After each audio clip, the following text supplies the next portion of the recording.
Right, I think we're live. I think we should be live. Good evening, everyone. Welcome to the second live debate on the Agree to Disagree channel. Without further ado, I will hand you straight over to the lovely Baldy Catz, who will now explain the rules.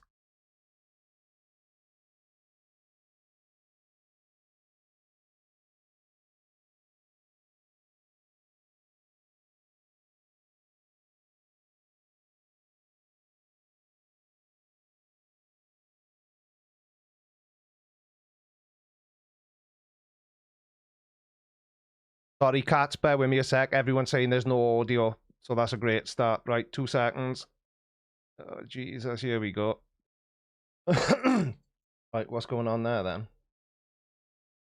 Exactly. If people who've seen me live before, this is nothing new to them. Just somebody give me a hello. Right, no, that's not working. Right, 2 seconds.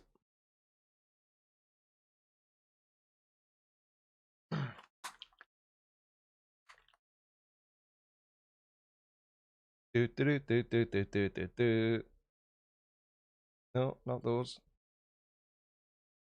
Right.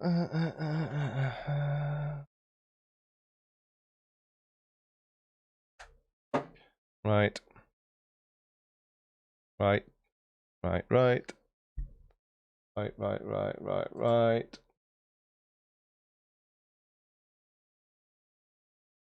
No, Creaky's already put it on. Right. So. There must be sound now. Creaky's done it. There must be sound now. Sound. Have we got sound? Have we got sound? Testicles, 1, 2, 3. Please tell me we've got sound in the side chat. I can hear you, mate. When you said testicles 1, 2, 3, are you referring to I was just doing a quick stock. I was just doing a quick stock take. Right, should we try that again, seeing as nobody heard anything I said? Welcome to the second very professionally run, as you can clearly now see, live debate on the Agree to Disagree channel. And now I will actually pass you over to Mr. Baldy Catz, who will run you through the evening's entertainment. Well, and it's a shame that they couldn't hear us first time, because we did actually unify physics, didn't we? We came up with the unified theory of absolutely everything, the four of us. It was easy. We sounded so good on the first pass. It's just a shame I cocked up the audio. But there we go. People who've seen me live before will have been expecting that anyway. It's a shame I've forgotten it. Yeah. If you weren't here last week, the rules are very simple. We've got 4 rounds and there'll be a community poll at the end of each round. So you can go on our community tab so you can vote for the winner. We have an opening statement, we have a rebuttal, we have a back and forth. We're obviously, we try and keep that civil as we can. And then we finish with questions from the chat. We have 2 guests today, one of which you'll be familiar with because he walks in similar circles to us. So playing our walk. And the second guest seems to be a bit of a Twitter sensation, and I'm really interested in listening to his introduction of himself, actually, because I've been Googling a lot about you, I'll be honest, and loads of interesting stuff is coming up, like a picture of you stood next to Paris Hilton, it looked like. So I'm interested in what all that's about. So maybe, Creaky, before we just dive into it, should we get an introduction from each person, let them advertise themselves a bit? Anybody got a preference over who goes first, or...? Let's should we playing our walk, because I think we know playing our walk a little bit better, and that might not take as long. So go on, Nick. Okay. So yeah, I'm playing a walk. In case you didn't know who I am, most people mispronounce my name. But when it comes to I make YouTube videos on YouTube, and usually I make fun of flat earthers. Sometimes I'll have a debate, and I'm actually going to be starting up a new live show with a few people soon called Rush of Stupid, so that should be fun. And so that's who I am. I'm Josh Lakash, and you Googled me. That's a little embarrassing because I'm 33. The picture you saw was probably when I was 18. My family is in the fragrance industry, and we made her fragrance years ago. So I grew up with that, and but now I've been heavily into politics, and I've been doing a podcast for 2 years. I just recently renamed it about a month ago to Wrong Opinion and moved it to Patreon. It's been growing pretty nicely. It's patreon.com/WrongOP. I am plugging myself right away. I'm sorry. Do it. And just a little backstory too. I'm pretty conservative right now. And I used to be pretty libertarian. I used to be pro-abortion and all that. So I know, I definitely understand where you guys are coming from. Brilliant. Can I just mention as well, both Plain Old Walk and Josh, obviously, you know, we're not monetized, not paying them anything for this. We have put both of the Patreon links into our description. So if you know, if you like what you hear from either of them, you know, please do click on that and check them out. And you know, any sort of advertisement you want to give yourselves, just do it as the show is on. What do you think, Creaky? Our Patreon link is down there as well, obviously, because we are incredibly awesome individuals, as everybody who's watching will already know. But I'm really looking forward to this. I think it's going to be an interesting conversation. And I think we should just get straight into it. Can I just make one very quick point before we do? Yeah. I've seen some messages in the chat already, and I've had some tweets to myself along a similar line of, you know, we've got two men debating abortion. Obviously, no women involved. You know, my answer to that is email me. Anybody can come on and debate anything. We're here because I've had contact from one of the two who were with us tonight, and I've managed to find an opponent. But if you want to debate something, get in touch and we'll debate any topic, even if it's a topic we've done before. So if you're sat there and you're a woman and you think, you know, really I want to be part of this debate, get in touch and we'll do a part 2. So having said that, who wants to go first? I'm fine with Josh going first. Are you happy with that, Josh? Or Yeah. So I think you told me we have 10 minutes for an introduction. I don't need 10 minutes. I prefer a back and forth. And also I'm not a debater. I'm not a politician. I'm not a debater. But I look at this as rather than pro-life or pro-choice, it's really pro-abortion or anti-abortion. I think it's a sleight of hand the way that we've had politicians use focus groups to create these names. Both sides do it, and I think it's a little disingenuous. But I look at this as more of a philosophical conversation rather than purely political. And I don't know where my opponent Planner Walk lives, but in the United States and in the Western world, we've been in the process of importing millions of people into our country. And it's funny how all of these things are kind of tied together. The immigration debate is tied to the abortion debate because abortions have been on the rise ever since Roe v. Wade. And we're importing people who have no ties to our culture or country, and at a rapid rate. But back to the philosophical aspect of it, I think that abortion is inherently unnatural, especially for women. And for a side to say that they're pro-science and still be pro-abortion, it's a total rejection of the natural order.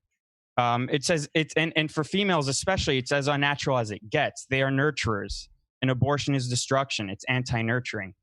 And there's many other things I want to get through, but that's kind of where I'm coming at it. And I'm not a religious fanatic or anything. The older I've gotten, I've realized that there's definitely a positive place for religion in society.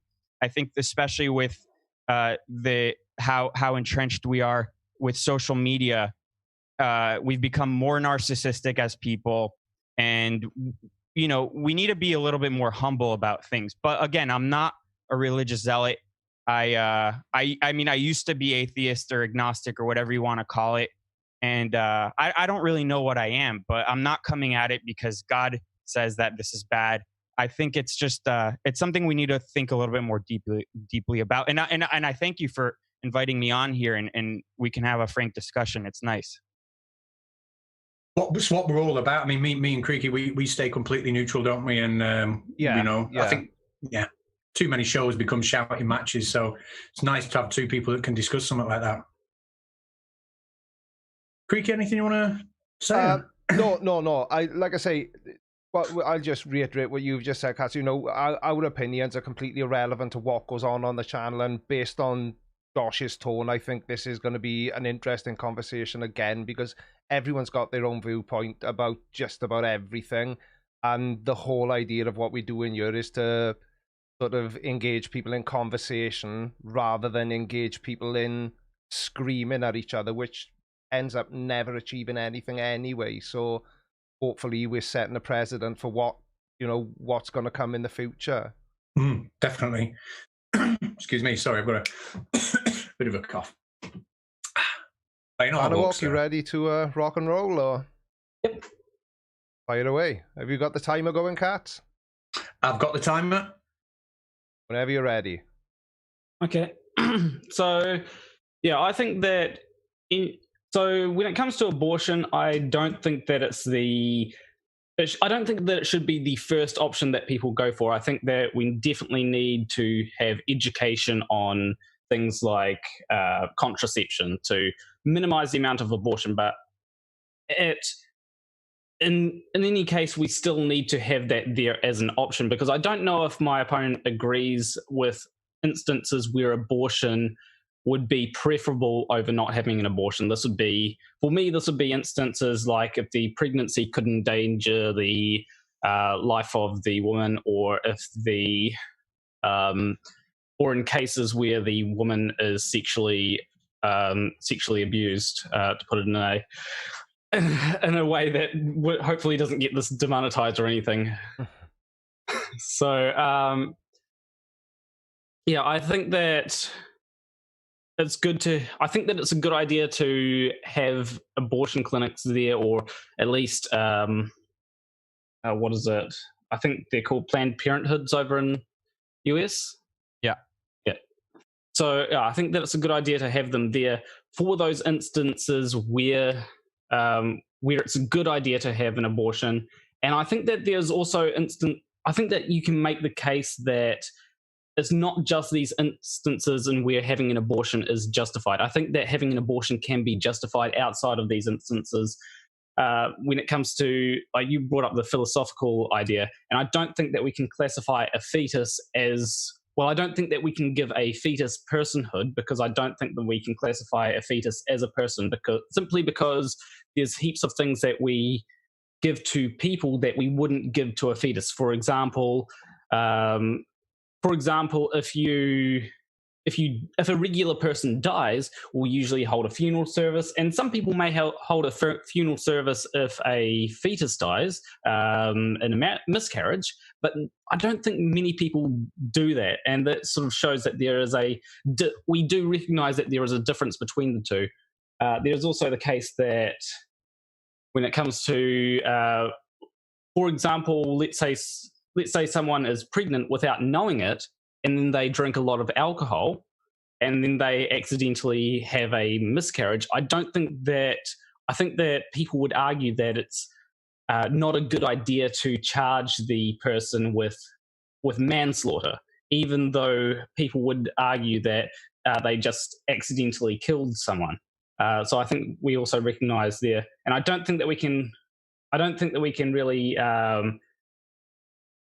I don't think that we can really give a fetus moral consideration, because it doesn't have a will to stay alive, because it can't really have a will due to it not really having the consciousness to be able to say, I want to live, or I want to die, or anything. So, yeah. And I would also be very uncomfortable with it being legislated against, in the same way that I'd be very uncomfortable with something like eating meat being legislated against. Because, so yeah, that's my stance on it. That was, well, both well within your 10 minutes. That's a little bit of an open. We'll just let you have another maybe 5 minutes before we get into the back and forth to address anything anyone said, and then I think the meat of this is going to be in the back and forth bit. Creaky, do you want me to put the poll up? Yeah, if you like. Right, I'll do that. So we're gonna do exactly the same as we did last week. Everyone watching, this isn't a competition. Obviously, it's a conversation, but just to try and give us a point of difference from everyone else, we've decided that after each round, if that's what we've chosen to call them, we're going to give everybody watching the opportunity to state who they favour based on what they've just said, or who they more agree with or disagree with, whatever you choose to call it. But Catz is just putting the first community post up now, so you can head over there. Is it ready to go now, Catz? It's up. So you're going to go over there now, and you can vote for Plan a Walk or Josh. We'll go and do that now. And right, so Josh, next round up, we'll give you again anything up to 10 minutes, just to say anything that sprung to mind when playing or what was speaking, and then after we've done that, you can get into the the back and forth and the meat and the potato bit. Yeah, I don't think it's a debate of consciousness if the baby is conscious or not, and when do they start dreaming, and when does the heartbeat start, and all that. I think it's irrelevant. I think that that is more of a reason to protect them because they're so helpless. I mean, that's what pregnancy is. And if someone has if someone has a miscarriage because they didn't know they were pregnant and they were drinking and they shouldn't be charged, yeah, I mean, I would agree with you with that, but that's probably such a rare instance. I don't know what the laws are where you guys live, but I'm pretty sure, and again, I'm not a politician, I'm not a lawyer, I'm just some guy on Twitter who has a Patreon. I'm pretty sure here in my country, if a woman who's pregnant that gets murdered, that's a double homicide. And I think that's how we should look at it. It's pretty cut and dry for me. That once pregnant, that's a life, and we should protect it. And we shouldn't look at life as superfluous. I think it's very dangerous when you start looking at life like that, especially for something as helpless as a baby. And if we start to normalize the abnormal, then I don't think we have a nation. I don't think we have a culture. I think that it's just pure nihilism and nothing matters. And it's easier to justify many atrocities after that. And it also comes down to personal responsibility. If you get pregnant, if you are promiscuous and let a guy just do that to you, and sometimes it just happens by accident. I get it, but I think we should be a little bit more responsible in life, and we should be a little bit more honest. I mean, I don't know what the education system is like where you guys are from. It's pretty shitty in the United States. Our sex education has pretty much devolved to putting a condom on a banana, and and I think it's partially to do with a lot of religious people not wanting to be honest about sex and all that, or maybe a little bit too afraid to be honest. And I think we're way past that. We should be a little bit more honest about it, but we should be more responsible in our lives especially when it comes to something like this. And there's so many people that have problems having kids. People are trying to have babies way later in life because they are rejecting science and biology. And that's fine. If that's their choice, that's fine. And people are having a tougher time having a baby. I mean, we look at all these celebrities that try to virtue signal and adopt a baby from Africa because it makes them look good. But there's so many people that are just aborting their babies, that those are babies that could be adopted by a loving couple who just can't have kids. I think it's and again, with what about if someone was raped or anything like that? I think that it's such a small sliver of the stats of people who have abortions. And I don't think that justifies just saying, okay, anyone can have an abortion.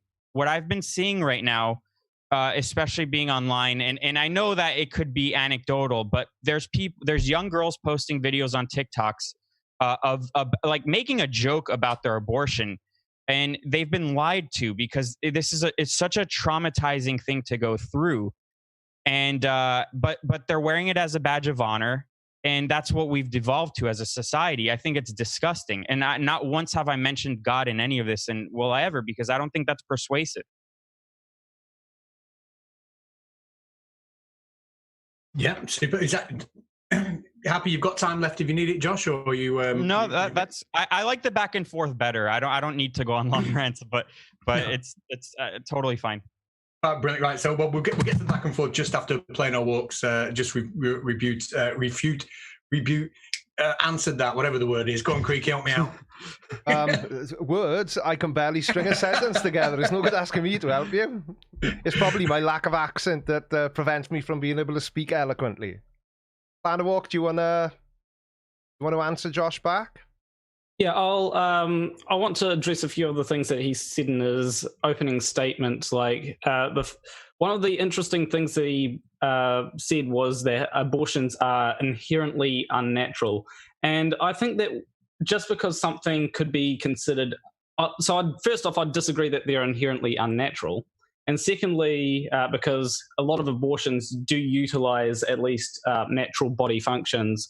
For example, you can take pills to basically force your body to have a miscarriage. And some people could argue that taking pills is unnatural, but that would mean that any medicine would be unnatural, or not any medicine, but most medicine would be unnatural because, like, if you go ahead and have something. Well, if you go ahead and do something like chemotherapy, then you'd say that that's unnatural. And I'm not granting anybody that, I'm not granting that chemotherapy is a bad thing because it's unnatural. So I don't think that just because something is unnatural, I don't think that that means that it's a bad thing.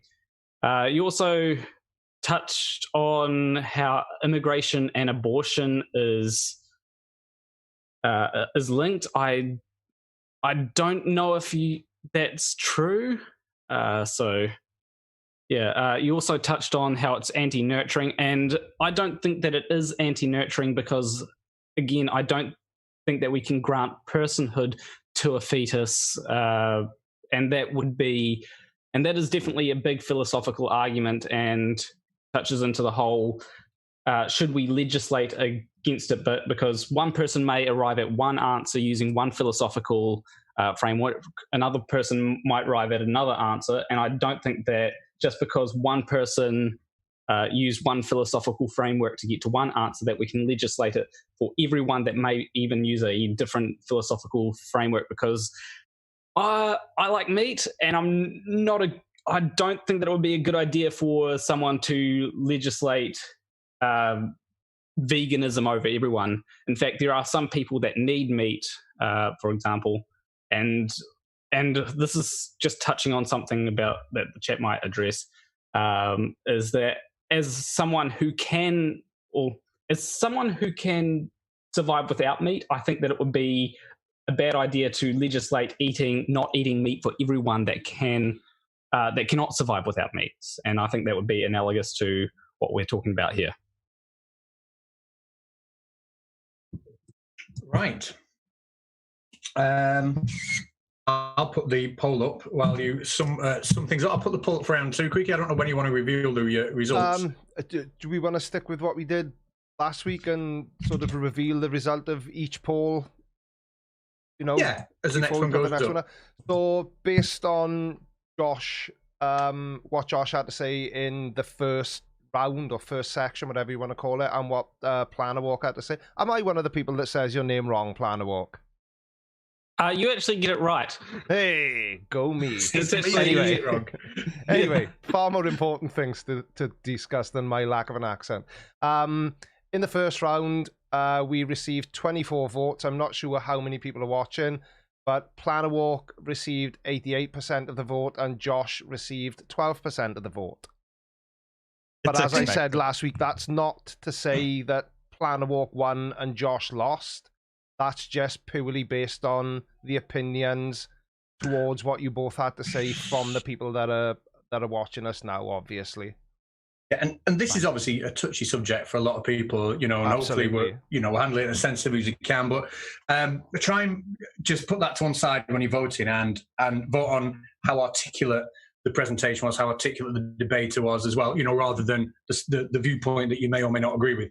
But here's the bit. I'm really confident that this back and forth will go really well and not end up like a flat earth debate show with screaming and shouting, because what I've seen so far is two very articulate, sensible people. So I'm looking forward to this. It's just, how do we start them off? What do you think, Creaky? So do you want, Josh, you've been going first, or do you just want to fly into it and then you can... Yeah, I mean, I can clarify a couple of things. There we are. Yeah. So you start whichever way you're comfortable with starting, and obviously then this is the beginning of the back and forth section. So, Sure. you know, obviously try not to interrupt each other too much, but, you know, make it as conversational as you like. Sure. Yeah, no, I just wanted to clarify a couple things. I meant unnatural in the sense of what it is to be a woman, in the sense of womanhood.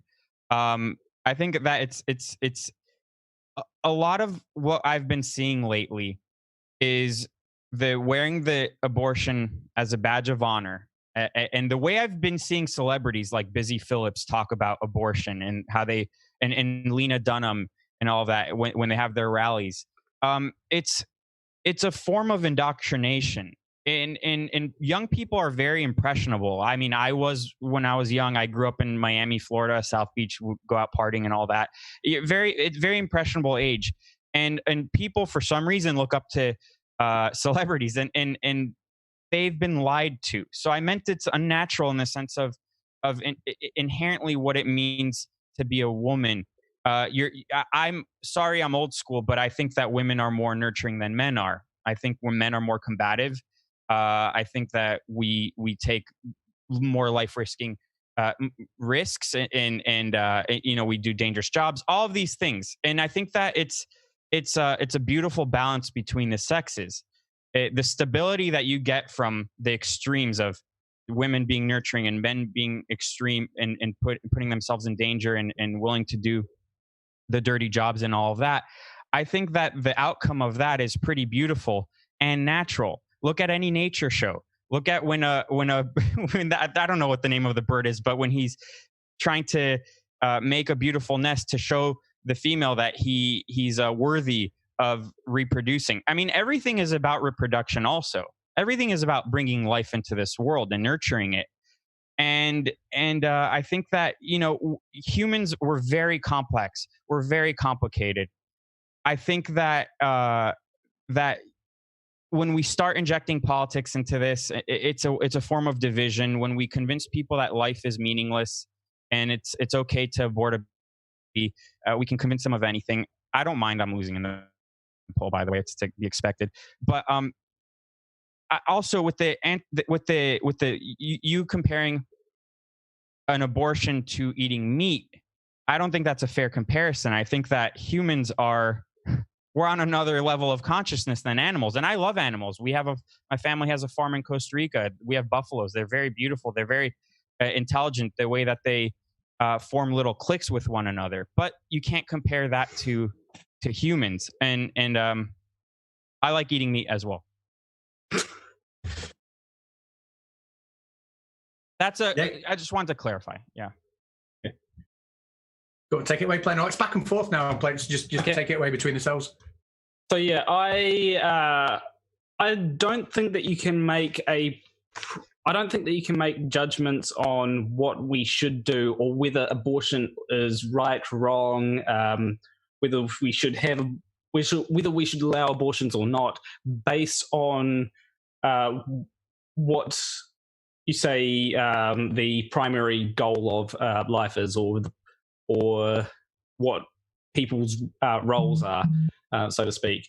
I don't think that just because the typical role of, and I want to word this very carefully because I know this is getting into some dangerous territory. I don't think that just because some people might say that the typical role of a woman is to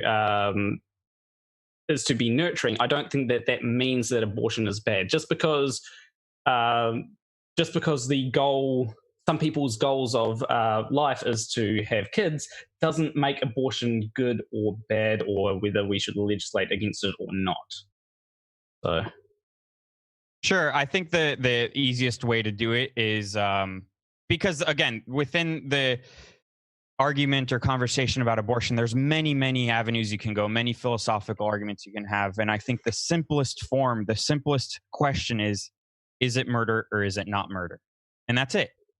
And I think it's murder. And that's why I think it should be illegal. And I don't think that, I think it's semantics to say, well, 3 months is the cutoff and then 6 months, or, you know, but it gets pretty messy. But I think that that's the conversation. Is it murder? Is it not murder? Are you okay with it being murder? Are you not okay? That's it. And that's why I don't like this whole thing of pro-choice or pro-life. I think those are both disingenuous monikers for each side. I think that it's pro-abortion or anti-abortion. Let's be honest, what it is.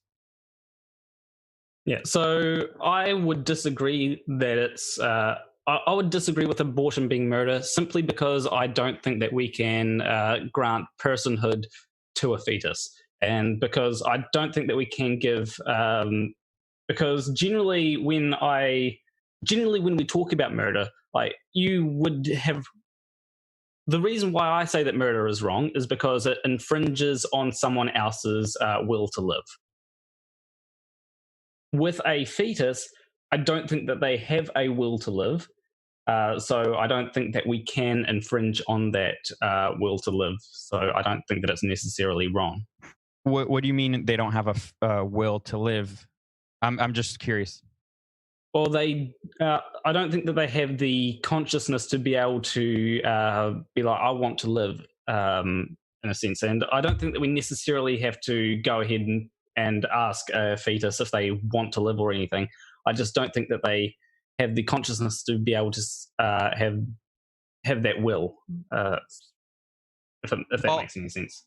I'm a little confused by it, but I mean, you let the fetus be, it results in birth. It results in a human life. I mean, you know, I'm a little confused. So what do you mean a will to live? It's gonna be a human. It is a human. There's gonna be a birth. Yeah, but typically we don't. In a lot of cases, we don't consider what something is going to be. We consider what it currently is. Like just because it could become a human, or just because it could have a will to live, doesn't mean that doesn't mean that we could consider it in the future as it's going to have a will to live. I think it inherently has a will to live. Do you think that life is superfluous? Do you think that do you think that maybe this whole thing cheapens life? I feel like it is convincing people that it's really not that big of a deal. It's like getting a haircut. It's nothing. No, I don't think that. I don't think that it cheapens life, and that's more of a. I think that's more of a slippery slope because just you're taking something. Basically, I think what you're talking about is if we allow abortions or if we have abortions being normalized in a way, that could be a problem for other areas of life or other areas where the fact that life is, some people might say that life is sacred, that could become an issue. Is that what you're on about? Or am I strawmanning you there? A little bit. No. It's fine. Can you go on with that though? I want to. What do you mean? Well, I mean, I don't know. It's just a little bit. I just feel like it's all semantics. If you just basically you don't believe that it's murder. I think it's murder. I think that it's as helpless as someone can be. They're in a womb. They're on their way to life, and it's as like that. The law is there to protect human life. That's basically what most laws, at least the important ones, are. We have rules against murder. And I keep hearing the argument that if we make abortion illegal, right? If we make it illegal, then we're going to have rampant backdoor alley abortions. But that's to say, if we make murder illegal, we're going to have murder. I mean, either way, we're going to have those bad things. You can't really legislate people from doing things if they're going to do it. But I think it says a lot about a society and a culture and a country if we come together and can agree, democratically that this is bad. We've been convincing people for a very long time that something like this is no big deal. It's not bad. And I don't know. Well, to address your point of when it comes to when it comes to the whole, if you make abortion illegal, we're going to see coat hanger abortions, basically, or back alley abortions, we've seen that. That's what happens when you make abortion legal. Because there are some people that just don't want to have kids. Maybe they're in poverty. Maybe they can't look after kids. Maybe they've got issues with having a kid. Maybe if they have a kid, it will pose a serious threat to their life, and so they want to basically get it out of them. And it's much safer to have an abortion than it is to have that back alley. Well, it's much safer to have an abortion in a safe way at a clinic than it is to have an abortion, using coat hangers or whatever. Right. Like I said, those things will still happen, but we won't be getting close to, in my country, 1 million abortions a year. A huge percentage of those are African Americans. People seem to care a lot about African Americans, but then say that they want them to abort their baby. I mean, we're convincing generations of people to get aborted. And that's what I was talking about with the whole immigration thing also. We're aborting our own babies. The West is having a major problem. Our fertility rates are dropping like crazy. In your country, in pretty much every Western country, plus Russia and plus Japan. I don't know. Is Russia considered a Western country? I think it's Asian. But it's just a bizarre thing that we've pretty much brainwashed people into doing. I think that if we were honest about this and we were honest about the numbers, I think that it would knock some sense into people. I think before Roe v. Wade, yes, there were people doing backdoor alley abortions. That was a thing. It will always be a thing. But fewer people will decide to be to go through an abortion. And I think that if celebrity influential people were a little bit more honest about this, maybe younger people would go through it. I think, like you mentioned, that there's instances where people can die by going through with the birth. I think that, again, that's especially now with modern medicine, that is very, very, that's a small percentage. That's very unlikely. I don't think that we should revamp the whole concept of life and law based on anecdotal instances. Do you want to jump in? Yeah, I want to just respond to that point really quick. Generally, I think about 90-something% of late-term abortions are because the mother's life or the woman's life will be in danger. All right, what's the number though? I'd have to look it up. But it's a great deal of late-term abortions, not overall abortions. So I just want to point that out because I think that it's pretty. Yeah. And while you're looking that up, I can just mention another thing that's been coming up in my country. Again, I don't know about yours. Has been, especially with the governor of West Virginia talking about it, is they call it post-birth abortion, which they're killing a baby. They're just they kill it. That's an option. That's a choice between a mother and a doctor, and it varies between states. But I think that's kind of disgusting. Like I said, there's a lot of families who would love to adopt a baby, and have been trying to have kids, and it's just, it's sad that we look at life this way nowadays. I'm just looking this up. Trying to find it. I did find some stats that say that it's about 1.3% of abortions are late term. I think. Sure. I can't find it. I think I think life is pretty messy, and sometimes we got to make some sacrifices. I don't think it justifies it. I think that it's better to have. I think that it's better to have things where we make as little sacrifice as possible. Is that how you view life in general? Yeah, we try and make as little sacrifice as possible. At least depending on what your goal is. So, for example, you could say that a lot of people would say, "Oh, I'd go back and kill Hitler," right?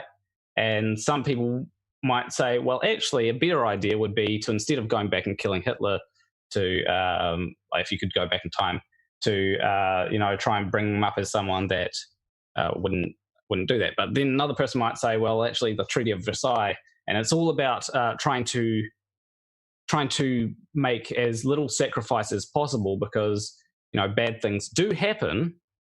And so when it comes to the abortion thing, well, you've got to consider the autonomy of a woman, but you've also got to, then people will say, but what about the autonomy of the fetus?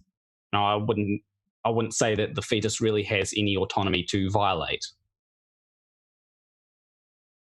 Yeah. Look, life is messy, and I think that we're kidding ourselves when we're not, when we try to bubble wrap the whole world. I mean, look at it like this. Let's go away from the abortion argument just for a second. And I think that we're worse off. The soul of our generation. Are you a millennial or a Zoomer? I'm a millennial. Whatever. We've been brought up to with the idea that we're all special. There's a self-esteem movement. And then the moment reality starts to hit us when we're older, we're like, whoa, that was all a lie. I'm not special. And I'm not always right. We don't know how to handle conflict very well. I think that past generations, especially the greatest generation that had to go through the Great Depression and World War II, had to sacrifice a lot and had to go through a lot of pain and anguish. And we're now living here in comfort, and we can have Netflix and all these wonderful things. But we also look at life a little bit differently. We've cheapened everything about life, and I don't think bad things that happen are necessarily bad. They make people stronger. You know what I mean? And I we can't make everyone safe. We can't keep everything nice and neat. And that's one of the lies of the abortion debate. When you tell people, when you start talking about, well, the life of the mother and all that, first of all, no one really knows the danger until, there's pregnancies that result in death without ever knowing that person was in danger. Things happen. So I think that that's a little bit of a lie. It's a little bit disingenuous. And I wanted to mention just one other thing, because I forgot before. When you mentioned Planned Parenthood, no one ever talks about the undercover reporting that Project Veritas and many other groups have done with Planned Parenthood. They make a huge amount of their money selling baby parts, fetuses. And maybe is that why they push for these sorts of things, that they convince people? Most of the bulk of their business has to do with abortion, and not pap smears or mammograms or whatever you want to, I'd have to look into that thing though. One person in the chat just said that was debunked long ago. I haven't looked too hard into it, because but regardless of whether they are selling fetuses or not, I think that that's kind of beside the issue. I think that a lot of things that you're bringing up, to be honest, are kind of beside the issue. Like, the issue here is like when it comes to things like quality of life. I think that it's a good idea to try and improve the quality of life for everyone, right? And my view is that allowing people to have abortions will improve people's quality of life. When it comes to, that's why we have things like medicine. That's why we have things like vaccines. Like, vaccines is a huge thing that you could say well, just let them get the disease, measles or something. But in that case, I'm sure you'd agree it's much better to get the vaccine, because if someone gets measles, that could be pretty bad for them. Yeah, you're talking about saving a life rather than killing one. And so I agree. I think vaccines are great. I think medicine is great. I think technology is great. It's just that we're living in times of such great comfort that for some reason, we've become very passive people. We have come to accept the abnormal And I still think that convincing people, especially women, of going through an abortion, I think it's abnormal. And I think that, again, it's a little disingenuous to structure your whole argument based on very small instances, the anomalies of things. And again, I think it's a Trojan horse too, because then you start hyper normalizing certain things. Look, I'm not saying women shouldn't have sex or anything like that. That it's they can, of course, do that, but they need to understand personal responsibility. Not only them, but men too. This is the men's fault, and it's funny because there's a lot of cases where a woman gets pregnant, she goes through with the birth, and the guy runs away. I think that's a pussy move. I think that if you got someone pregnant and she went through with the pregnancy, I think that you need to be there for the kid. Be a fucking man. And so it's not just me telling women here to take personal. I think everyone should take personal responsibility. What about in the cases where the woman was raped? Yeah, I think those are horrible cases, but through something bad, something good can come of it. Bringing life into this world shouldn't be looked at as a disease. Getting pregnant shouldn't be looked at as a disease. I think it should be looked at as a wonderful thing. And the rape is an atrocity that person should be put to death. I think rapists right away, kill them. I think you might say that I'm a little bit hypocritical saying that I'm pro death sentence, but that guy made his choice. I think it's a horrible thing. I'm not pro death sentence. I think that maybe some people could justify it in certain cases, but I think that there's too much messiness there to be able to justify. But that's getting off the issue. Yeah, but I think that in cases of rape, it's sort of a double whammy. Like first, the woman's had her bodily autonomy violated by the act, and secondly, she's had it violated by like if you make abortions illegal. Secondly, she's had it violated by forcing her to carry a baby or carry a fetus for 9 months, and then and then give birth. And for those 9 months, that would be pretty damaging on the mental. I'm pretty sure that would be very damaging on the mental health, as that fetus would, or the pregnancy would be a reminder of what happened. I don't think she would ever forget what happened. And what do you mean a reminder? She'll never forget. That'll stay with her forever, no matter what. I think if she goes through with an abortion, that's another traumatizing aspect to bring into her life. I think that there's many positive things you could do. For instance, if she doesn't want to have the kid, she can put it up for adoption. There's so many people looking for kids I think that, again, we need to stop looking at life as superfluous. We're living in a time where we don't repair things anymore. We just replace them. And we're starting to look at people like that. I mean, think about it like this. There's a major problem with the senior citizen homes, right? Where they're being abused. I don't know in your country. In my country, it's a problem. But why have we started putting senior citizens in homes to begin with? These are the people who brought us into this world. These are the people who nurtured us. Why are we looking at people as an inconvenience? It used to be that the patriarchs of families, the matriarchs, stayed in the home with the kids for a long time and helped raise the kids. But now we throw people away. We're throwing old people away. We're throwing babies away. I don't think that it's right.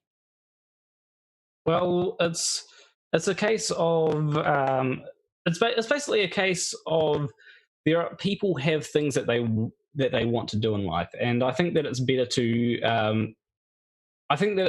try and maximize the amount of people that that can do what they want to do in life. And sometimes, and like I would say that a good idea with homes would be to upgrade the amount of quality of care. Like old people's homes would be a good idea to upgrade the quality of care. I don't necessarily think that I don't think that necessarily putting old people in homes is necessarily a bad thing, especially if there's an income that needs to be brought in by people working, and they can't always be at home. Like, what if an old person that's at home doesn't have enough income to be able to support from their children to be able to support them and their children, and so their children have to work all the time, and then the children come home to find that granddad has tripped over and broken his leg. I think that in a home they'd get much faster care, so I think that there's a good case for that. But getting back to the issue at hand with abortion, I don't think that reduces the quality of life. Like, one person could argue that when you put a baby up for adoption, you're just throwing it away to someone else because you can't bother to care for it.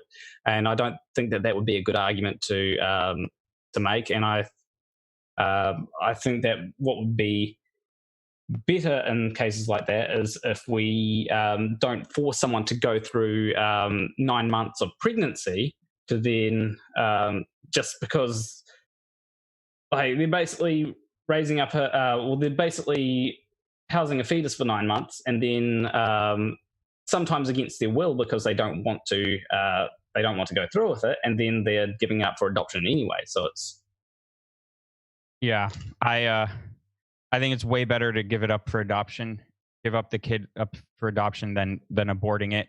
Back to people having goals in life, and maybe it's an inconvenience. Life is full of inconveniences, and we need to start realizing that not everything can be good. Not everything can be comfortable. And sometimes you set aside your goals for the greater good. If you look at the stats of, for instance, Black people having abortions in my country, it's staggering. They're only 15% of the population, but they're a huge chunk of the abortion. And the reason is because in 1965, Lyndon Johnson created the welfare state. He incentivized generations of Black families to abort their kids and to accept welfare from the state.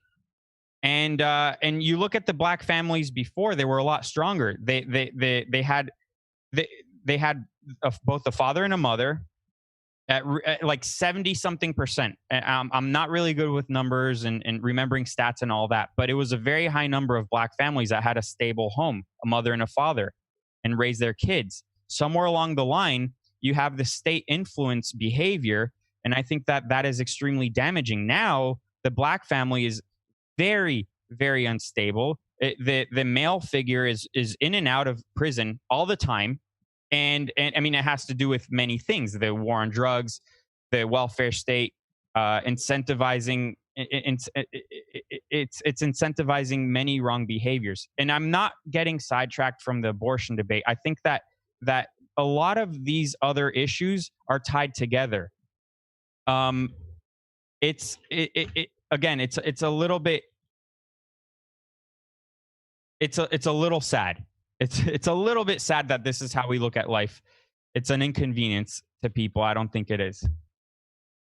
Yeah. I just thought there was a break there. Sorry, Plano. Just while I was break, just to say, in about 5 minutes, we're getting loads and loads of questions from the chat for both of you, and we'll. So in about 5 minutes, we'll start to take some of those. Just I didn't want to cut you dead in just to give you a heads up. Anyway, back to you. Yeah, I don't think that just because people are getting abortions I don't think that means that abortions are bad. That's I don't think that really makes sense. If literally everyone who got pregnant was getting abortion by their own free will, then I don't think that would make abortions bad, because that would be the choice of the people. It would be the choice of the people to getting the abortion, rather than it being abortion's bad. I think that it's more. I think your issue is more of the case that the abortions are why the abortions are getting to the point where why people are having them in the first place, I think is the more pressing issue when it comes to that. And that's why I say that it would be good to have better education. I think that it'd be a good idea to try and lift people out of poverty, because people that tend to live in poverty tend to have more kids than people that don't live in poverty, and also they have a lot more abortions. So there's definitely some kind of disconnect there, because, or that's if what you're saying is true. I'm not. I'd have to look into it, obviously. Yeah, that's why I don't like talking about stats while we're having a conversation. Yeah, fair enough. So I think that when it comes to people having abortion, that's not really the bad thing. The bad thing is probably more of the education, which means that people are more likely to get pregnant because they don't have the sex education to know that it's much better to get something like the jab or put a condom on or something like that, rather than having an abortion or something. Yeah, I like that we can agree that it shouldn't be the first option. The sad thing is a lot of people, that's their go-to is an abortion. I just want to interject. Didn't you say that people that are living in, generally people that are living in poorer areas have more abortions? No, I was strictly talking. I don't know about poor people or not. I was strictly talking about Black people. I didn't say poor people. What I think you're talking about is when I said the welfare state. Is that what you mean? That was just an example. That was just an example. Kind of like how I mentioned immigration before, that we're importing people by the millions, but we're also aborting people by the millions. It's just an example of cause and effect. That's what I meant. Yeah. I think got a lot of people that are in poverty. Like, for example, there are more Black people in poverty, at least in the US, than well, we have millions. Than what? No, well, that's a tough one because we have. Sorry to cut you off, but that's a tough one because we have way more white people in the country than Black people. Black people are only 14 or 15% of the population. Granted, they have a higher percentage of people living in poverty by per capita, I guess is what we would say, per capita. But no, there's millions of white people in poverty too. Yeah, but if like I do agree with that, but there isn't. I'd think that it's probably, if we were to break down the stats and all that, we'd be able to see that it's generally people in poverty having abortions, and I'd attribute that to them being having less of an education than people that are wealthier. I mean, maybe look, the educational system is such a mess. I think we can agree on that too. But I think that it's also to do with the way that we're presenting abortion. I think that, again, it has to do with the disingenuous way we're illustrating it.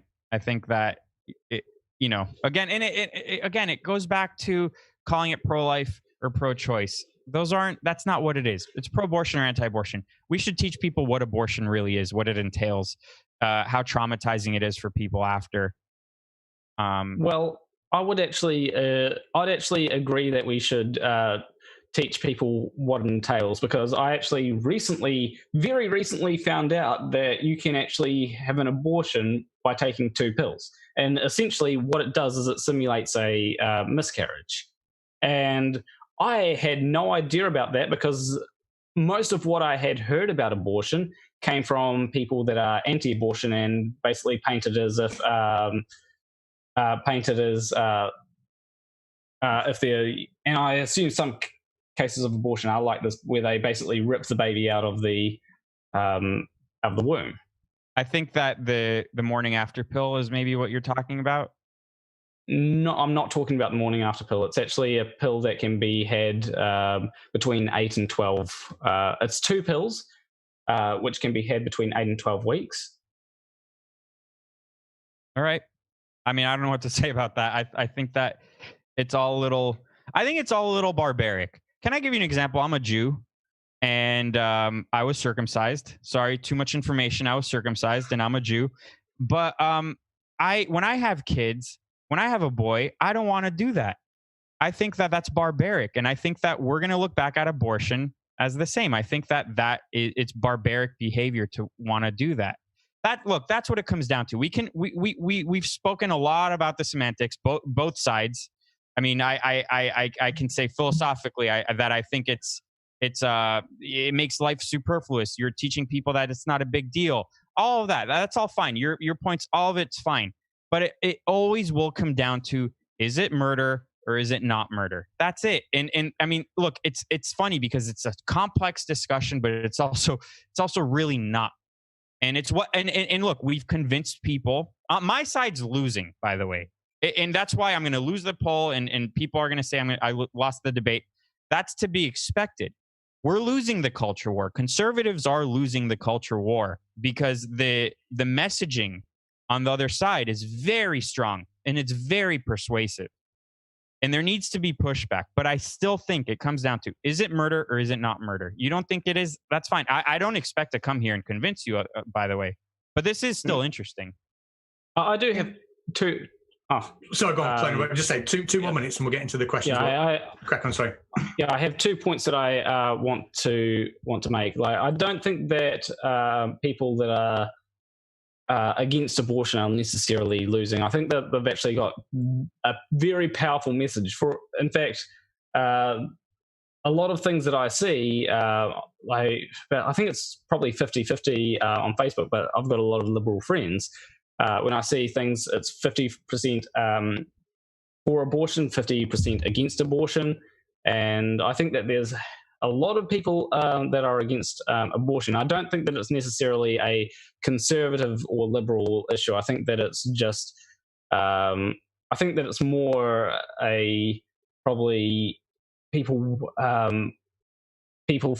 think that it's either murder or against murder, and murder or not murder. And I think that there's also people that say that it's also a case of whether it's taking away from autonomy or whether it's whether that's irrelevant, right? And I sit on the position that it's not murder and it's taking away from a woman's bodily autonomy. Right. Sorry. Just finish that. I'm trying to remember what I was gonna say. That I had another point, but I want to ask Josh. And what is I want to hear Josh's case for a fetus being, why we should apply personhood to a fetus, because that's been one of my big arguments throughout the thing. Well, that actually is one of the questions we've got from the chat. So that gives us a perfect time to sort of pause for a second, because that question is going to be discussed. Okay. Somebody's asked that exact same question. First of all, I just want to, I was a bit apprehensive before coming into this tonight because it's such a sensitive issue, but I've just sat and I've listened and I've listened and I've listened, and me and Creaky, we haven't had to say anything. We've not had to mute anybody, ask anybody not to speak over each other. So can I just say a massive thank you to the both of you just for being so adult about the whole thing, so I really, really appreciate it. I don't know if you've got anything you want to say on that, Creaky, but I'm blown away. Yeah, I've really enjoyed that. I'm finding this incredibly interesting, and as Catz has just said, the fact that you've been able to keep it civil even though you disagree so much is a brilliant thing. So thank you both. And while I'm collecting some questions on our community tab, if you go to because I am collecting them from the chat, but I'm going to start with the ones that have been posted underneath the round 1 poll on the community tab. So if you go to the community tab, go to the first round poll, that's where I'll start. While you're going and putting some of your questions there for Josh and Plano Walk, I'm just going to give Josh and Plano Walk a chance to kind of introduce themselves again, shout out what they do. Maybe, Josh, we didn't really hear much about your podcast. If you want to shout that out. to anybody new that might have come in. I think most people know Play No Walk, but of course, sir, we'll give you exactly the same opportunity. But Josh, if you want to just tell everyone what you're about and your links in the description. Sure. My name is Josh Lakash. I have a podcast called Wrong Opinion. I just launched it on Patreon. Before, it was under a different name for a couple years on iTunes and Spotify. I would love if some of you signed up, even if you don't agree with me. It's always interesting to hear the opposing viewpoint. I've been pretty interested in politics ever since I was a teenager, but more and more the older I've gotten. And like I said before, I used to be a libertarian. I used to be all about live and let live. But the older I've gotten, the more I've realized personal responsibility is really important, and taking risks in life is really important. I think sacrifice is really important, and I've been leaning towards the more conservative values the older I've gotten. It's what's really appealing to me. Look, I grew up, you mentioned in the beginning, there was a picture with me and Paris Hilton. I grew up pretty privileged. I don't like that word, but I mean, look, what's privileged about me is both my parents are still together and they love each other. I come from a very loving home. I think more than money, that's privilege. But I grew up very wealthy without any financial problems. I decided not to go to college because I thought it was a scam. Now people are starting to realize that it is a scam. It's a big bubble. But I had the option to not even think about that. And I grew up partying and all that. Carefree, very carefree. And then we ran into financial problems. And you might say, oh, that's really bad that you had to leave your childhood home. And no more private planes, right? That's horrible. Oh my God, no more private planes. Nothing like that, right? But those are the best things that have happened to me. Those are the things that have allowed me to grow and be more curious in life. And I think that you have to go through bad things in life to really grow as a person. I always find it very weird when you have dudes who have a midlife crisis. They get a divorce because they're not attracted to their wives anymore, probably because they're addicted to porn, and they keep comparing her to the fake people that they're masturbating to. And then they divorce her and they marry a girl 20 years younger who they have nothing in common with because they wanted to do what felt good. I think that and they want to like go back to a time before they had problems, and they want to kid themselves. But again, you can't go through life without problem, without controversy, without taking risks, without having to deal with uncomfortable things. And we're living in the most comfortable time in human history. That's good, but that's also bad. And I think that there's a lot of my opinion with regards to abortion. It has to do with those philosophies that I've mentioned. But also, again, I thank you guys for bringing me on. I love this, and I don't mind hearing the opposing viewpoints. It doesn't hurt me. That's fantastic. And your podcast, Wrong Opinion, and that's linked in our description. Patreon.com/Wrong Opinion. I would love if you guys can subscribe, especially if you don't agree with me. And yeah. Brilliant. And Play No Walk, for anyone who doesn't already know you, fire away. Yeah, I am Play No Walk. I have a YouTube channel called Play No Walk. I mean, what else would it be called? So yeah, I make YouTube videos generally talking about flat earthers. That's about half of it these days, but the other half is talking about people that think that chemtrails are real, people that think that the reptilian overlords are secretly controlling everything. So yeah, that's what I do. And I just want to say that I've actually have been college educated, and I think that it has been very useful. So, well, I noticed that you said that it's a scam, but I think that it has been useful. So, in my country, I can't speak for yours.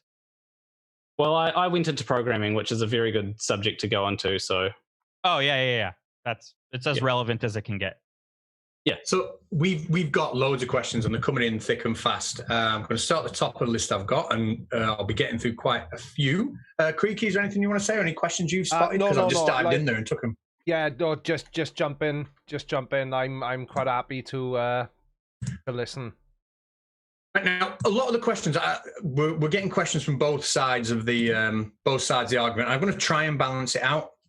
and hopefully I can. We'll see.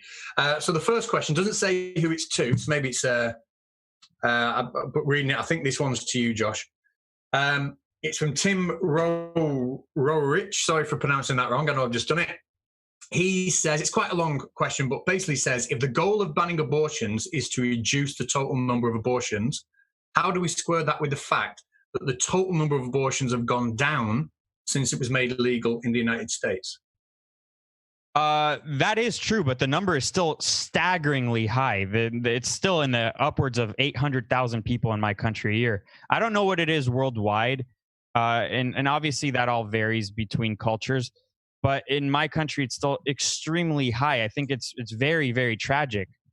That's more numbers than the death of the Civil War, if I'm not mistaken.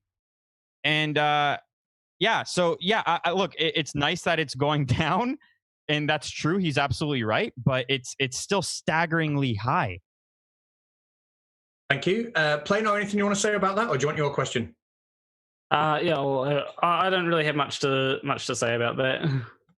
Okay, it's the one for you. Question for Plano Walk. If a man hits a pregnant woman and she loses the baby, why would that be manslaughter and not just assault if killing a fetus isn't murder? So if abortion basically isn't murder, why would that be a manslaughter and not assault? I think it really depends on. I think that really depends on whether the woman wants the baby. In a way, like generally, generally a lot of it is designed around the idea that the woman wants the baby. So in a way, we could classify that as manslaughter. So if she loses the, like, I think that at that point she'd probably know that she's pregnant, probably have made a decision. In an ideal world, at least, like there might be cases where she doesn't want the baby, and so she's like, that's good that I've lost the baby. So, but I think that in most cases, in a way, it's probably violating the autonomy. Like the woman has had to go through the months of pregnancy up to that point, and now she's just lost a baby. So, I think that would be a good way to frame that. I'm not convinced that would be manslaughter, but I do think that it's probably worse than assault because of the circumstances. Josh, anything you want to say on that point? I know it's like a legality, it's more of like a legal term, but anything you want to say on it?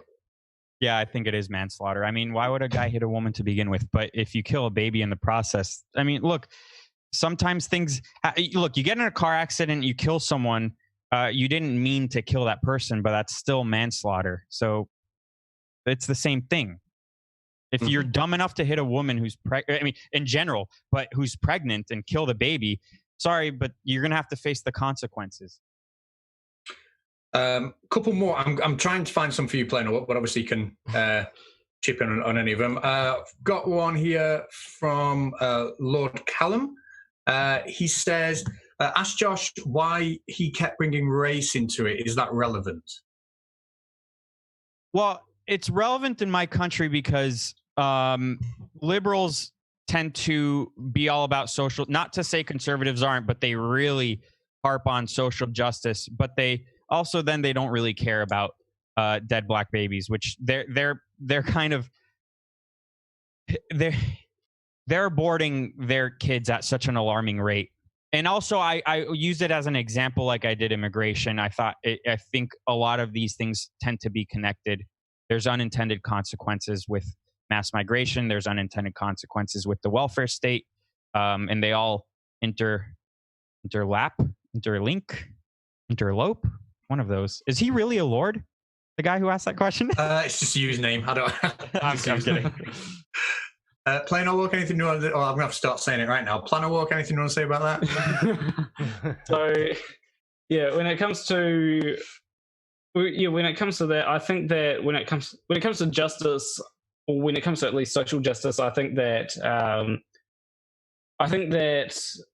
they wouldn't necessarily, people advocating for social justice wouldn't necessarily see abortions as an unjust thing, and that's why that it can be a part of why people can say, well, I think that abortions are good, and so yeah. Another one here for you from a user who calls himself Ranty's Bollocks. So I'm sure Ranty will be happy with that. Ranty's a person we know, Josh, by the way. Okay. He's quite a famous scientist, does a lot of long-range scientific observations. He's great.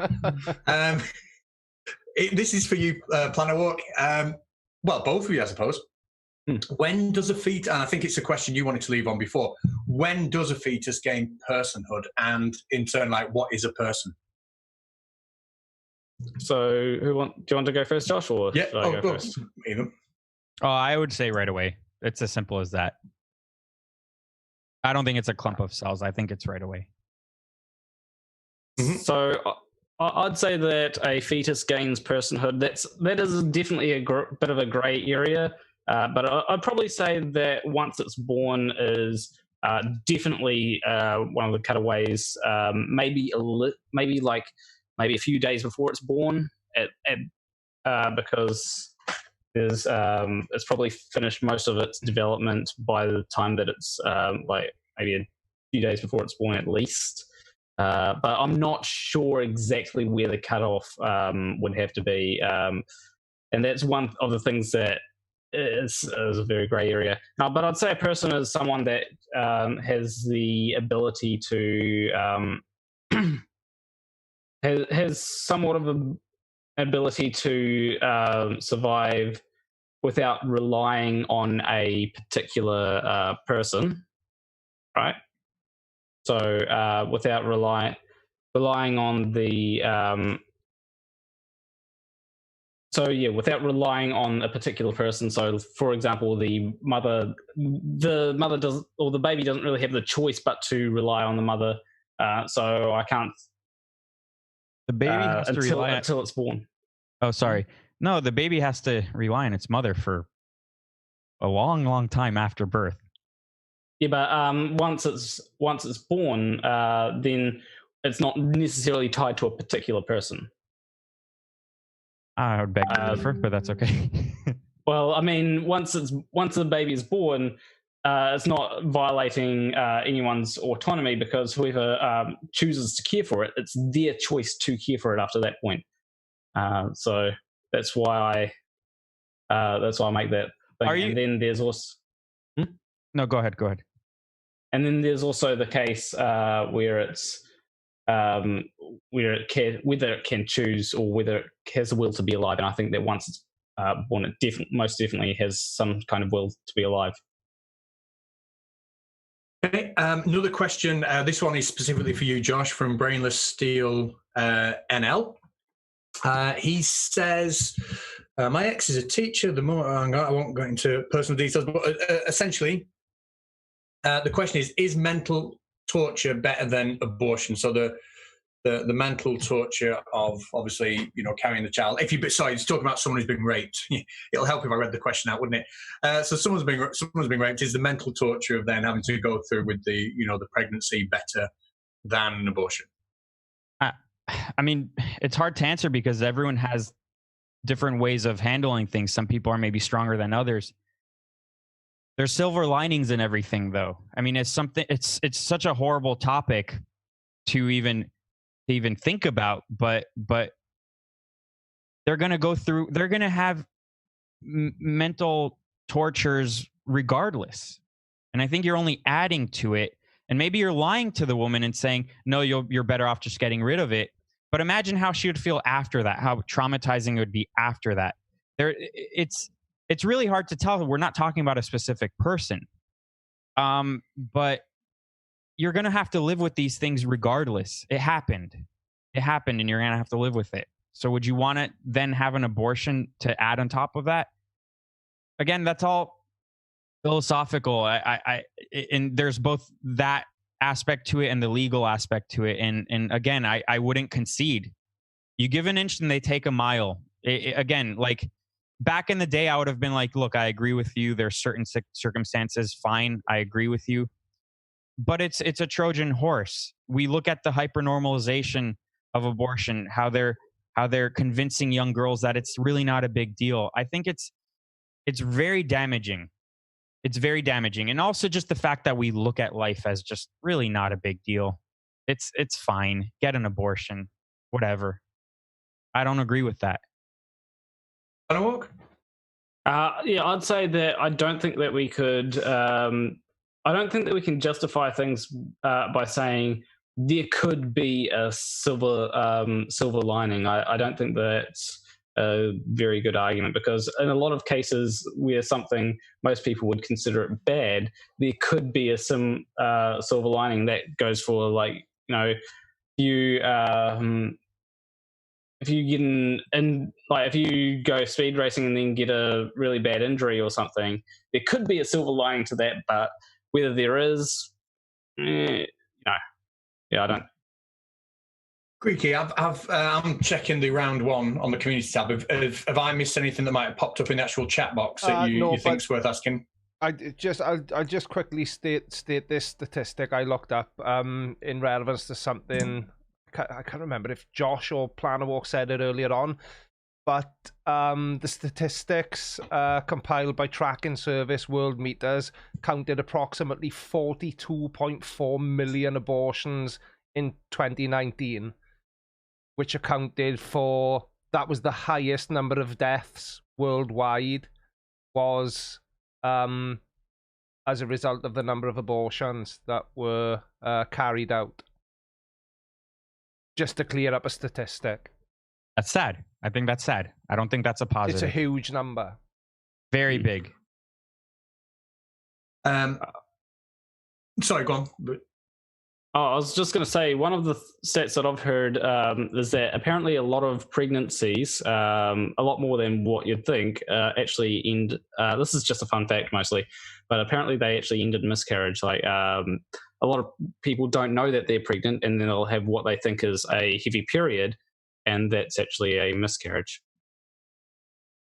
And as well, you stated something earlier on, Planner Walk, 1.3% of abortions, 1.3% of pregnancies, end through abortion, but 91% of them are carried out for the safety of the mother. And that's within the first 12 weeks, I think the stat was. Oh, okay. Yeah, no. Sorry. I'm looking at it again. That was for what is considered to be a late okay, yeah, abortion. I thought that'd be the case. Yeah.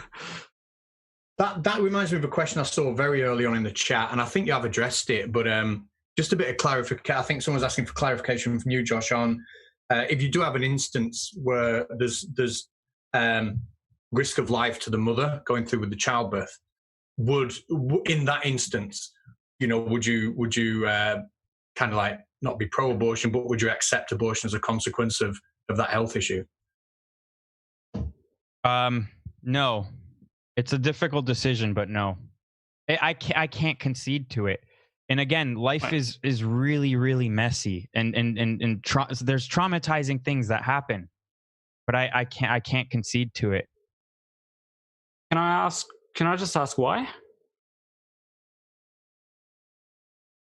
Yeah, I think that if the baby can live, I think that the baby is the more helpless. If we're talking about who is more helpless and I don't want to say pure. That's not the word I'm looking for. I can't remember what the word I'm looking for is, but I think that it's worth saving. It just is. I like I said, I used to be with you guys. I don't know what you all believe, but I used to be with you, Planner Walk. I used to believe what you believe. And I've just been seeing how we've degraded as a society when we normalize these things and we accept it. And that's why I don't really like to talk about these rare instances. They do happen. You're right that they do happen. But with everything in life, we need to make difficult decisions, and I think that that's one of them. I think that we should protect kids. Glenn, what anything you want to add before? I want to respond to that, because I think that when it comes to, I think that saving someone who I'd say has personhood, like a mother who's had experiences, like if a woman has had experiences, I think that takes like a lot of experience. That's maybe, let's say it's, she's 20. That's 20 years of experience that if she dies, she's never going to get back. Yeah, but she was still able to pretty much complete why we're all here. She was able to participate in life, in creating life. I mean, I think that's insane. That's almost miraculous. Imagine if she's like, you know what, fuck it, I'm gonna give birth. I'm gonna put my life on the line. That person, it's the first of all, getting pregnant and having a kid, and all of those things happening and falling in line. The fact that you're here, the fact that I'm here, it's insanely. We've had to overcome so many obstacles. It's almost like we shouldn't be here. The odds are so against us, and it adds that even more. I think it's like actually a really beautiful, poetic thing to want to go through with it. And look, if you sacrifice your life first, like instinctively, you see your house is on fire, you have kids, and you just go in. You know the dangers. We've been pre-programmed forever with these dangers. That's why we're afraid of spiders. Not all spiders will kill us, but we know that the thing that looks like that can kill us. So it's not really an irrational fear. Now we know more. Now we know which specific ones. But we have all these things ingrained in us. And if you overcome all those things, and you it's fight or flight, and you, let's say, go save your kids from a burning building, that's because you want your genes to continue on existing. I always find it very sad when I hear more and more, because of the kind of society and culture we all live in right now, where it's very narcissistic. It's very me, do what feels good. I always find it very fascinating when people are like, yeah, I'm not going to have kids. They regret it later. A lot of them regret it later on. But, when they're young, their first 40 years of life is not like the second 40 years of life. But when they're young, they're like, yeah, fuck that. I'm not having kids. I always find it very astounding that you decide to end your bloodline right here and now, when the main goal in life is to make life. That's the main thing. We've now distracted ourselves with many things like politics and entertainment and pleasure, all of these things, and they're all great. But we've put those above creating and shaping life. I look at life also as like a software update. You know what I mean? I learned all of this, and I want to pass it on to my kid, but I want them to be better than me, because they will be better than me. I mean, that's the goal. I don't know. Look, it's a very interesting thing, and I think it's a little bit dreadful to look at life as throwaway, and then we have to deal with these semantics. It's fine. It's interesting. It's a very interesting conversation, but I just don't look at life like that anymore. Sorry, Plano. One of ours. Yeah, I just want to say that I think that one of the points that you did bring up is if you go into a burning building to save someone else, and I think that's more of that's more your decision to save someone else if you run into a burning building. I don't think so. I don't think so, because it's look at fight or flight. There's like you can think that you're heroic and whatever, but then when something bad happens, you kind of cower and go away. That's the other scenario. And I never really thought of it that deeply until about 3 or 4 years ago. I was sitting at a red light, and like late at night, this is like midnight. I'm just sitting at a red light, and there was no other cars. And then 30 seconds in this red light, a car slams into me. And my instinct overcame the rational part of my brain. My instinct was like, fuck this guy. I'm going to chase him, because he started the moment I got out of my car, he fled the scene. And my instinct was like, oh shit, I got to chase this guy. That was like the animalistic, the primal part of my brain lit up, and it made me chase the guy. And I was on the phone. I was on the phone with 911, and they said, "Sir, don't chase him. You don't have to chase him." But for some reason, that's what I wanted to do. Look, that's what I'm saying. That there's something ingrained in us, and it's fight or flight. it's very interesting what different options people take. And I think that most people will want to save someone that's in trouble. That's just how we are. That's how we continue our genes. That's how we participate in creating life. But also, there's people who want to save life too, and that's because it's a part of human nature. Yeah, I disagree. I still think that the fight or flight thing is still a decision that people don't have, just because they have that initial reaction. I'm going to chase this person. I don't think that it's necessarily what they have to do, or what they. I think they have a choice there. We can agree to disagree. Agree to disagree. Yeah, that'd be a good name for a show, that one. Okay, I think we've probably got time for about 2 questions left. I'm going to take one from Crafty Keeler. She sent me quite a few, and I'm only going to have time for one, so I'm going to pick one. And apologies as well, Crafty, that I'm... by the way, she's just hit 1,000 subscribers today, so congratulations. Go over there and give her a sub. I'm just going to paraphrase it.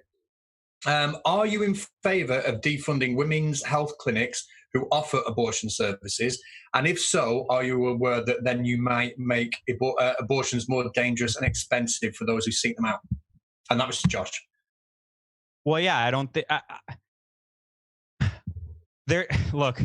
there's a lot of libertarianism still ingrained in me. I don't think that the government should fund most things.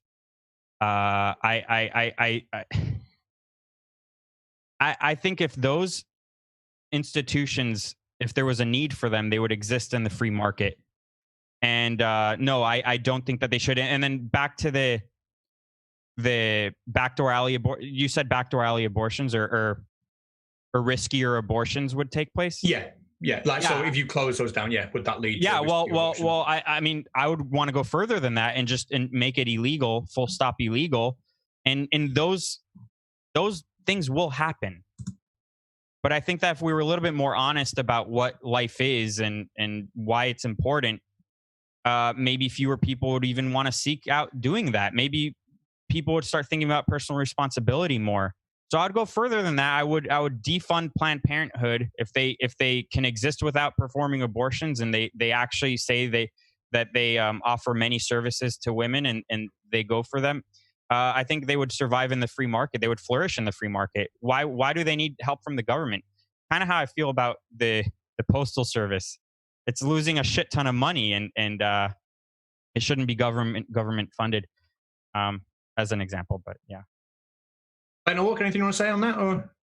Yeah, I think that it's a good idea to have things that are government funded, because I think that the free market sometimes really just screws up. And I think that a lot of people do say free market, but I think that a completely unregulated free market would eventually result in corporations exploiting that.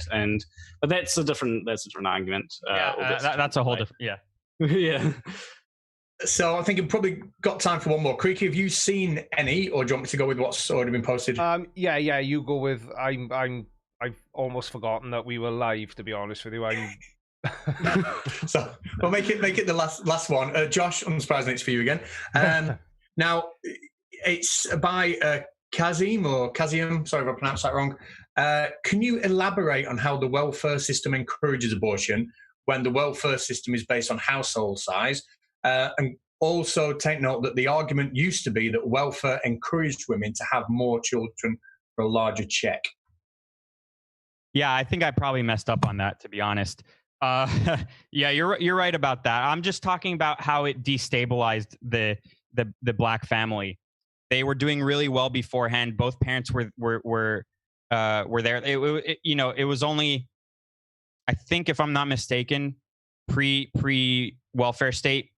23% of black families didn't have a mother, both parents there. So it was actually relatively high. Now it's exploded to 70-something% only have a mother there, no father.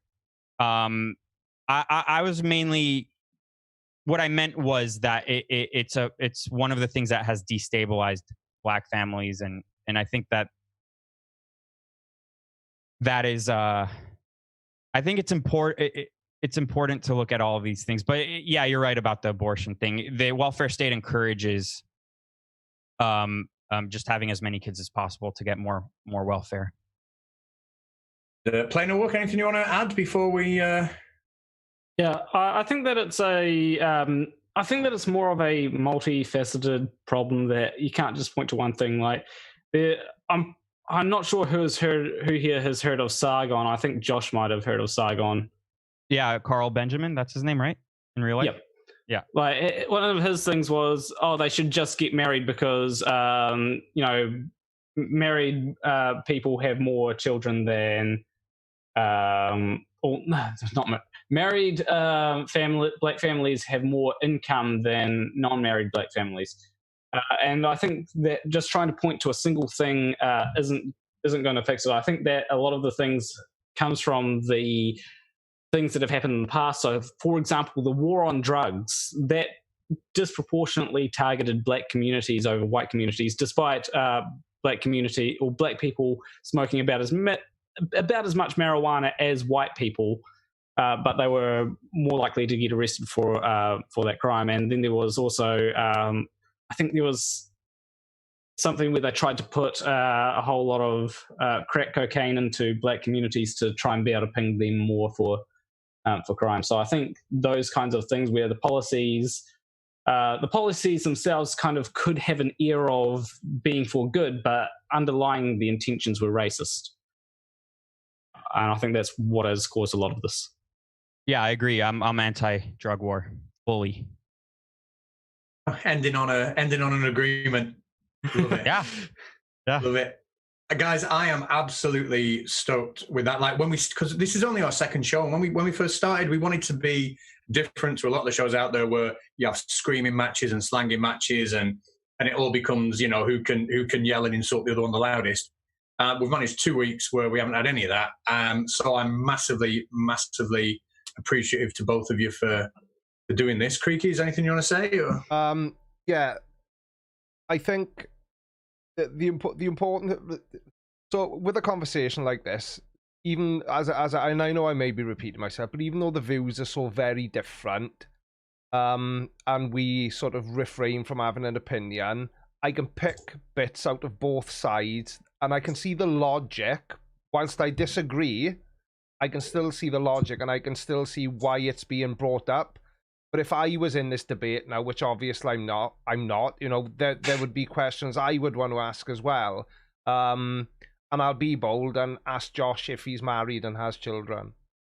No, but I'm 33. When I hit 30, I realized, you should stop sleeping around, and you should really, like, something clicked, and you should start thinking about getting married and having a kid. So. Yeah.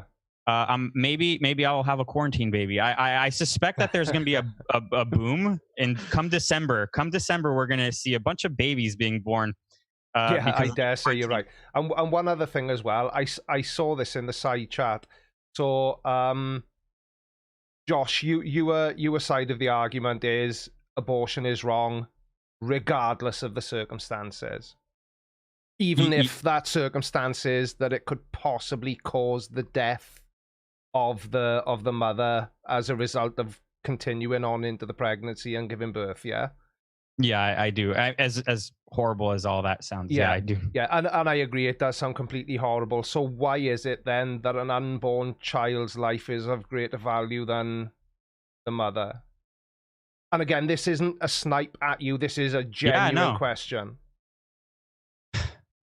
The word that pops into my mind is pure, and I know that that's not the right word, but there's something magical about babies, and I think that that's how we should look at life. I imagine the interesting people that, knowing that they were born like that, imagine what they can accomplish, knowing that they had to overcome so much even before they took their first breath. I don't know. It's a gut feeling based on why we are all here to begin with. Right. We have our wants and needs and our skills and hobbies that we enjoy, but really it all comes down to creating life. I mean, look at any nature show. Look at what they do. Like, look at the fucking penguins. You know what I mean? Like, look at what they do for their kids. So I would like to think that we thought the same.